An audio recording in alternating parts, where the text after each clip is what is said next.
Look closely. What do we all have in common? No matter what corner of the world you live in, you need food, water, shelter, and money. Half of every transaction involves money in exchange for goods or services, stocks, a loaf of bread, illegal drugs. You gotta pay for it. We spend much of our lives chasing money to make a living and accomplish our dreams. But it's also an instrument of destruction. Some might say evil, driving criminals to lie, steal, and even murder. The existing banking system extracts enormous value from society, and it is parasitic in nature. Money is a catalyst for the worst and the best of human endeavor. Before civilization, we created currency, fuel for wars, the path to power, champion and enemy of innovation.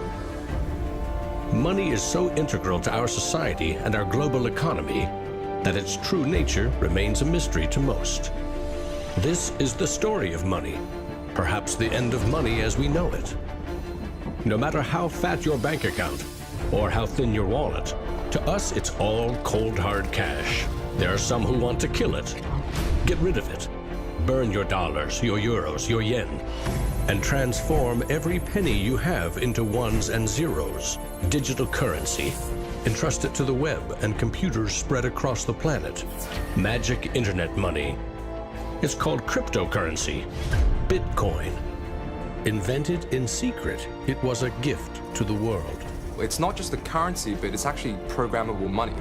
A potential curse on bankers. And there's nothing that the big banks or politicians can do to stop it.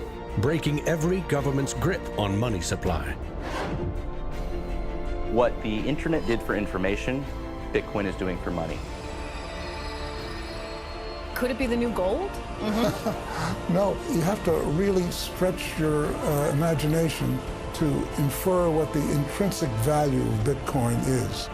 Regulators, the Federal Reserve, the banking system, at least understand this is a thing that they have to take seriously. This is going to change the economic culture. Bitcoin could be a microeconomic miracle worker, and it could be a macroeconomic wrecking ball. Is Bitcoin the currency of the future?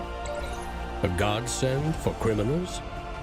Or a recipe for financial disaster? If you trust your money just as it is, we have a little story to share.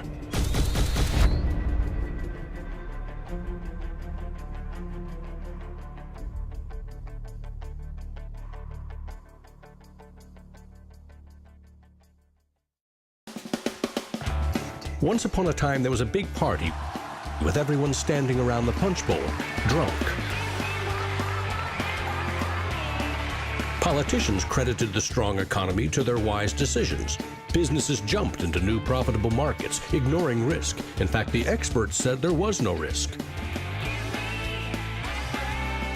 Then, troubling market data from minor countries spooked the markets. Rumors spread. More bad news rattled housing prices at the heart of the financial world. A major bank went insolvent. Investors and businesses made a run on the other banks, demanding their cash deposits. The largest financial institutions in the center of the modern world were frozen. Assets were seized. Banks foreclosed. A credit crunch threatened the entire world economy. And then, finally, the government stepped in. The largest bank bailout ever. Swift action by the head of state had saved the day. Remember that? No, you don't. It happened 2,000 years ago. Rome, 33 AD. Ground zero for the first recorded liquidity crisis and government bailout in history. The largest empire the world had ever seen was brought to its knees by a banking disaster. Emperor Tiberius used money from the national treasury to bail out the country's troubled banks and companies. History may not repeat itself, but it certainly rhymes. Badly. People in power and their money have always been at the very center of it.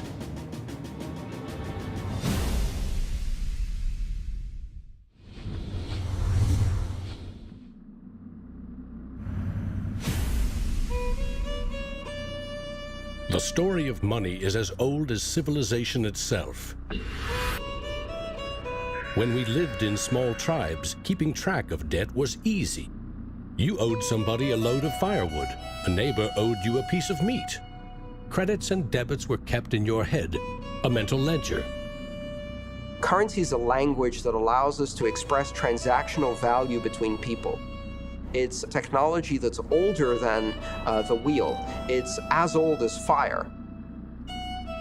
When humans wanted to trade outside their tribe or village, they needed something everyone could agree had value, something scalable. Enter commodity monies. There were many kinds, but each had to embody the same 5 characteristics.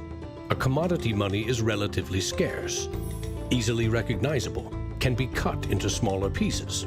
You can substitute one piece for another of equal value, and you can carry it around without too much trouble. In ancient Rome, it was salt. The Aztecs used cacao beans. It was whale teeth on Fiji, yak dung in Tibet, shells in Africa and China. Grains, metal, ivory, rare stones, leather, fish. If it had the 5 characteristics of commodity money, someone probably used it as currency. And then you ask, what value do these currencies have? If you go into a primary school, you'll see children exchanging rubber bands and Tamagotchi and Pokemon cards and baseball cards and sweets and candy and any other form of currency. People invent currency when they have no other currency. And now they're going to invent digital currencies. But commodities that aren't durable are a lousy store of value. A bad cacao crop or a huge new salt discovery can throw your currency and economy into turmoil. A more stable system was needed. About 2,500 years ago, the first metal coins were minted in China and in what is now Turkey. These coins shared the same 5 characteristics with commodity money, but were also very durable. In some cases, coins are the only thing left of entire civilizations. Money does not originate with governments. Money arises naturally as markets begin to develop and as people with a division of labor realize that if I have eggs and you have a cow, we may need some medium of exchange in order for you to buy my eggs or for me to buy your cow. Coins were an objective and universal unit of account, and they allowed people to buy and sell goods over vast regions. The market economy was born. Coins worked, but only if people trusted that the king or emperor who issued them wasn't cheating on the metal content. Using coins also meant that an authority now controlled the supply of your currency. Money and political power were inextricably linked, centralized. Minting coins in a steady and predictable manner allowed economic growth and stability. The Wushu coin in China retained its value for 500 years. In Constantinople, the solidus lasted for 700 years. But in those times, the coins didn't have this sort of milled edge. They were flat, and what used to happen was, as coins were passing from people to people, people would cut little bits off. And in fact, in some of the taxation that the kings would do would actually be take 1/8 of the coin off.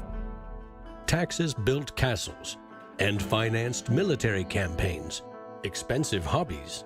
Soon, royal mints were substituting cheaper metals for silver and gold. This is called debasement, and Europe's kings made a habit of it. The currency of France was debased every 20 months for 200 years.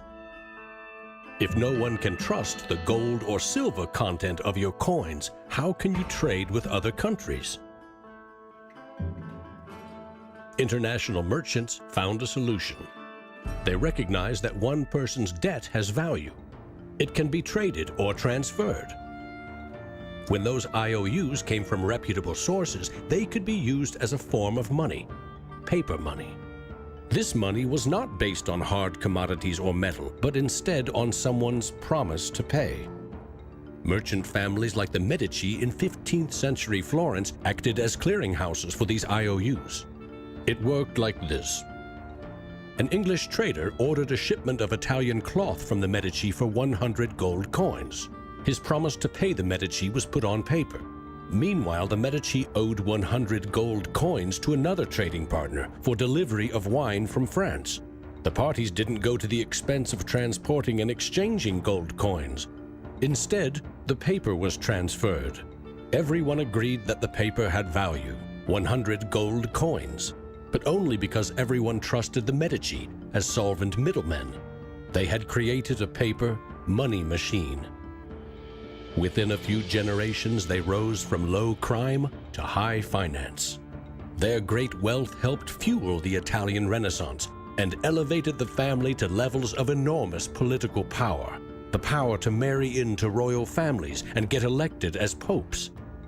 The ties binding money to power, politics, and influence now ran through church and state.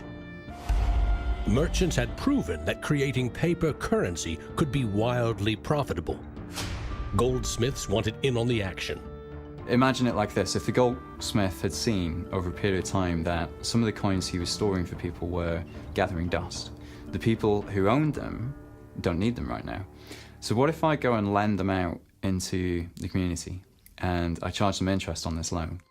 So he starts out lending some of these gold coins, and then later he realizes actually people don't even want the gold coins, they just want the piece of paper that says the gold coins are in the bank and with the goldsmith.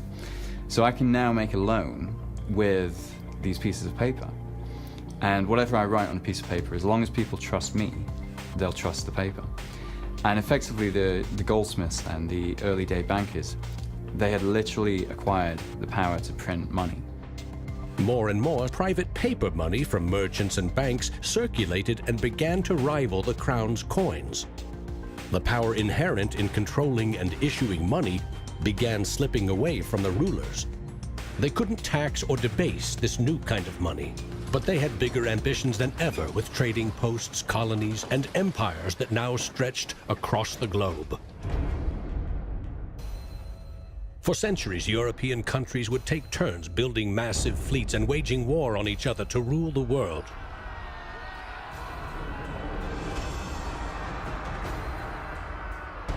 Government wanted to take the people's money in order to finance its wars. That's essentially the history of money. Money and warfare go together. War is expensive. 1 year's income taxes simply aren't enough. Kings and queens had to borrow money against future taxes. They needed a groundbreaking financial innovation, government bonds. The loans came from rich merchant families and goldsmiths, who by now had become powerful financiers and bankers. Sovereign debt and deficit spending had been born.